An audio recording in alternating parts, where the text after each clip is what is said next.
దేవునికి మహిమ కలుగును గాక. దేవునికే ఘనత. సమస్త మానవులు దేవునికి ఘనత వచ్చే విధంగా దేవుణ్ణే పొగడాలి. సమస్త మానవులు, బంధుమిత్రులు మనం. ఎందుకంటే దేవుడు లేకపోతే ఏ మానవుడు లేడు. సృష్టించిన సృష్టికర్త లేకపోతే ఏ మానవుడు లేడు. యెహోవా లేకపోతే ఏ మానవుడు లేడు. అన్యుడు లేడు, ధన్యుడు లేడు, అందరూ ఎవరు లేరు. ఆ యేసుక్రీస్తు ప్రభువు లేకపోతే ఏ మానవుడు లేడు. దేవునికి మహిమ కలుగును కాక. 1 యోహాను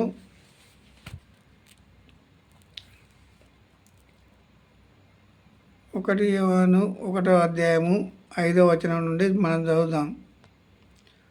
మేము ఆయన వలన విని మీకు ప్రకటించు వర్తమానమేమనగా. ఎవరు చెప్తాండి ఇది? యోహాను గారు. మేము ఆయన వలన విని మీకు ప్రకటించు వర్తమానమేమనగా. మేమనగా అంటే ఆయన ఏం చెప్తాడో వినాలి ఇప్పుడు ప్రతి మానవుడు. దేవుడు వెలుగై ఉన్నాడు, ఆయన యందు చీకటి ఎంత మాత్రమును లేదు. ఆయన యందు చీకటి ఎంత మాత్రము లేదు. చీకటి ఎంత మాత్రము లేదు. ఆయనతో కూడా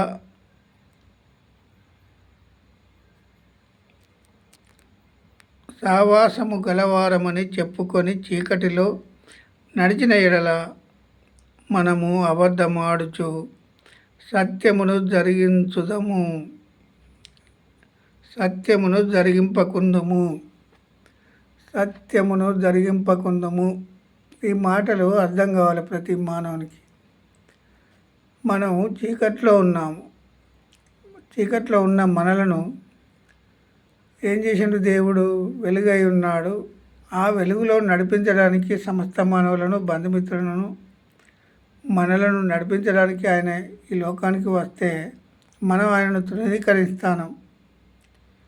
ఇప్పుడు కూడా యేసుక్రీస్తు ప్రభు మాకద్దు.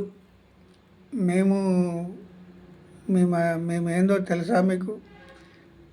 ఆ దేవుడిని ఎవరు నమ్ముతారో తెలుసా మీకు అని అనేవాళ్ళు ఎక్కువ అయిపోయారు. ఇప్పుడు సేవకులు కూడా దేవుని వాక్యాన్ని అర్థం చేసుకోలేకపోతున్నారు. దేవుని వాక్యం భయం కనుక, దేవుని వాక్యం మీద కనుక భయం ఉన్నట్లయితే జనం మోసం చేసుకోవద్దు. మోసం చేసుకుంటూ బ్రతుకుతాను. ఇప్పుడు మోసం చేయమని బైబిల్ ఎక్కడ చెప్పలే. ఒక మానవుడు మోసం చేసి బతకాలి, అబద్ధాలు ఆడాలి,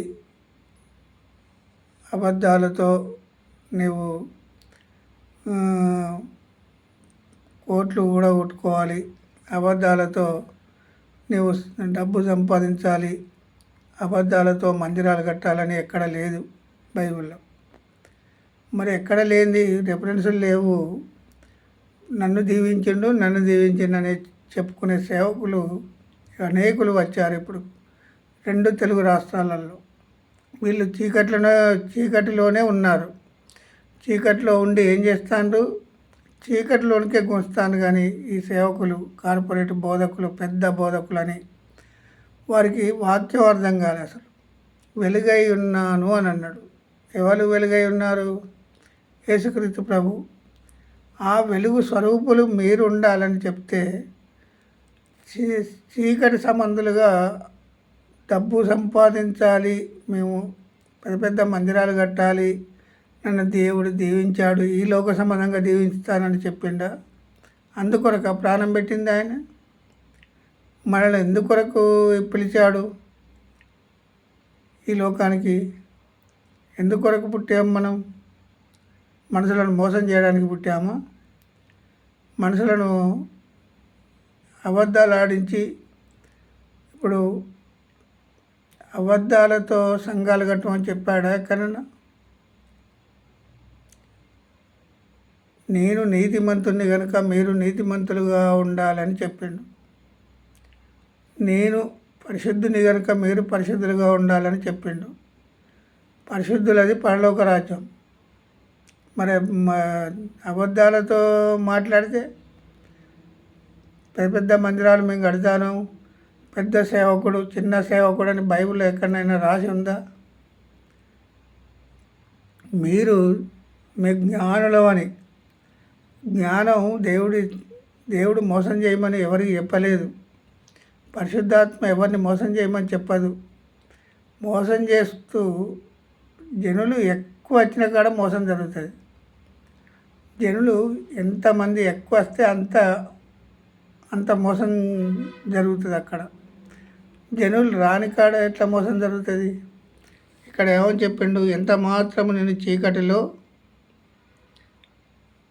చీకటిని ఎంత మాత్రమును లేదు దేవుని దగ్గర, ఆయనతో కూడా మేము సావాసము గలవారమని చెప్పుకొని చీకటిలో నడిచిన ఎడల మనము అబద్ధమాడుచు సత్యమును జరిగింపకుందుము.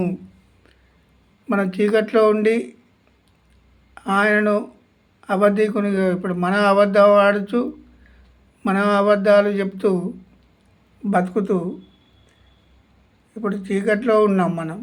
చీకట్లో ఉన్న మనము వెలుగులోనికి దేవుడు పిలిచాడు. వెలుగు సంబంధులుగా ఉండాలని చెప్తే వెలుగు సంబంధులుగా ఎక్కడ ఉంటానో ఇప్పుడు? వెలుగు సంబంధులుగా ఎక్కడ ఉంటాను చెప్పాలి సేవకులు. అన్యుల కంటే వాక్యం తెలియదు, వాళ్ళు దేవుని మందిరానికి రాలే. మరి వాక్యం తెలిసిన సేవకులు పడిపోతే, వాక్యం తెలిసిన వాళ్ళు మోసం చేస్తే జనాలను, ఇప్పుడు జనాలను ఎవరు పుట్టించారు? దేవుడు పుట్టించాడు. మరి ఆ జనాలను మనం మోసం చేస్తే ఎట్లా? తప్పుడు మాటలు మాట్లాడి. మరి దేవుని దగ్గర లెక్క ఉంటుంది కదా ప్రతి ఒక్క మానవునికి చనిపోయిన తర్వాత. మనం పరలోక రాజ్యానికి వారసులుగా చేస్తున్నామా, ఈ లోక సంబంధులుగా తయారు చేస్తున్నామా, భూలోక సంబంధులుగా తయారు చేస్తున్నాము? ఆలోచించాలి మనందరం. నాలో పాపములు ఇప్పుడు కింద చూద్దాం. చీకటిలో నడిచిన ఎడల మనం అబద్ధమాడుచు సత్యమును జరిగింపకుందుము.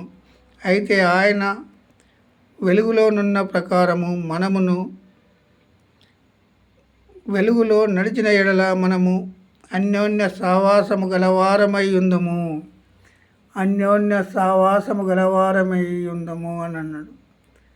మరి కోట్లు కూడా పెట్టాలి, డబ్బు సంపాదించాలని ఇక్కడెక్కడన్నా రాయించిండా? వెలుగులో ఉండాలన్నాడా? వెలుగు సంబంధులు అని చెప్పాడా? వెలుగు గురించి చెప్పాడా? అంటే మీరు డబ్బు సంపాదిస్తే, మీరు ధనం సంపాదిస్తే నాకు ఇష్టం అని ఎక్కడైనా చెప్పాడా? ఏ సేవకునికైనా? రక్షణలోనికి వచ్చినప్పుడు సేవకులకు ఏముండదు. వచ్చిన తర్వాత కార్లు, ఏసీ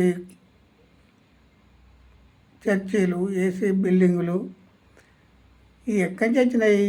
ఈ తలంపు, మానవుని తలంపు ఎక్కడిది? అపవాద తలంపు ఇది. ఈ అపవాద తలంపులో నడిచిన ఎడల అందరినీ అపవాది వైపే తిప్పుతా అంటే మనం దేవుని వైపు ఎక్కడ తిప్పినాం? ఇంకా ఆయనలో వెలుగు ఉండెను.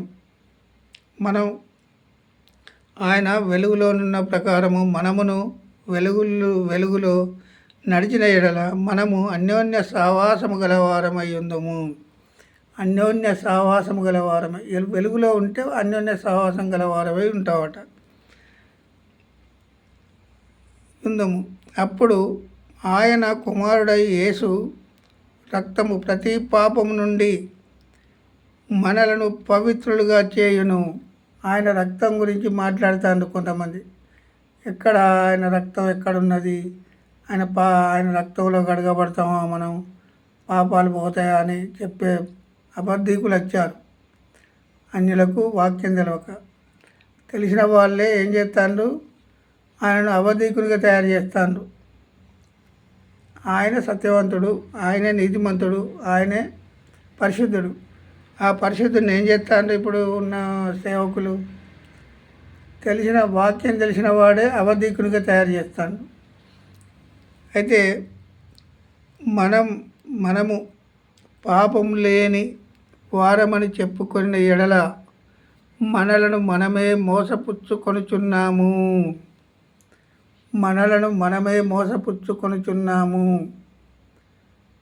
మనలో పాపం లేదని అనుకుంటే నాలో ఏ పాపం ఉన్నదని చెప్పుకునే వాళ్ళు వచ్చారు ఇప్పుడు. పాపం లేని వారమని చెప్పుకున్న ఎడల మనలను మనమే మోసపుచ్చుకొందుము మరియు మనలో సత్యం ఉండదు. ఆయన రక్తంలో గడిగితేనే మనం పరిశుద్ధులుగా ఉంటాము. ఆయన రక్తంలో ప్రతి పాపము ఆయన రక్తంలో కడగబడాలి ప్రతి మానవుడు. ఇవి ఒప్పుకుంటాను కానీ వాక్యాన్ని అర్థం చేసుకోలేకపోతాను.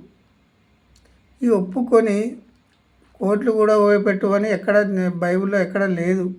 ఈ లోక సంబంధంగా పరలోక సంబంధులు మీరు అని అన్నాడు. పరలోక వారసులు అని అన్నాడు దేవుడు.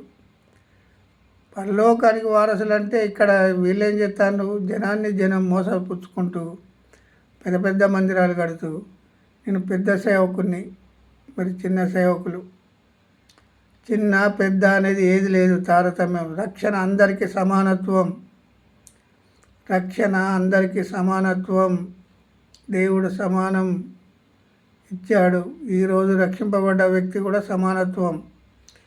దేవునికి మహిమ కలుగును గాక. ఈ మాటలు దేవుడు దీవించును గాక. ఆమేన్.